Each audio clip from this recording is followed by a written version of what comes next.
Hey, this is Chuck Harris with Cross Trails Cowboy Ministries. You know, there was these three friends that they worked together in construction, and one of them was an Irishman, one was a Mexican, and one of them was a blonde-haired white guy.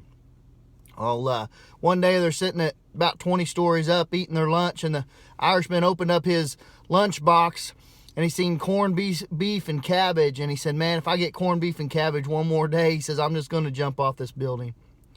Well, the Mexican opened up his lunchbox and he seen a burrito, and he said, man, he said, if I get a burrito one more time in my lunchbox, I'm going to jump off this building too. And the blonde-haired guy, he opened up his lunchbox and there was a bologna sandwich, and he said, man, if I have to eat bologna one more day, he said, I'm going to jump as well. Well, the next day came, and they all sat down to eat lunch together again, 20 stories up, and Irishman opened up his lunchbox and he seen corned beef and cabbage, and man, he just got hopping mad, and he jumped to his death.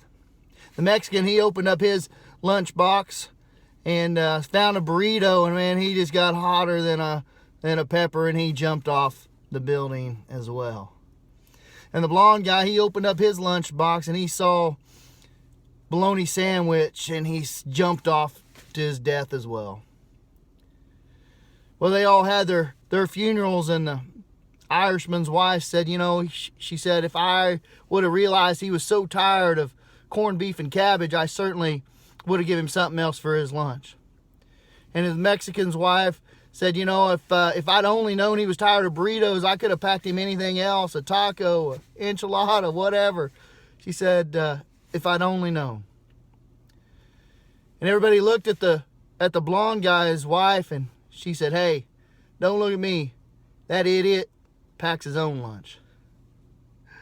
Now, my son told me that might be considered a racist joke, and I told him that I was really only making fun of white guys, so that seemed to be perfectly normal behavior these days.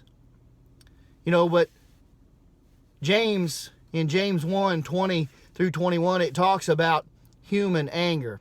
This is what it says. It says, human anger does not produce the righteousness God desires. So get rid of all the filth and the evil in your lives, and humbly accept the word of God has planted in your hearts, for it has the power to save your souls.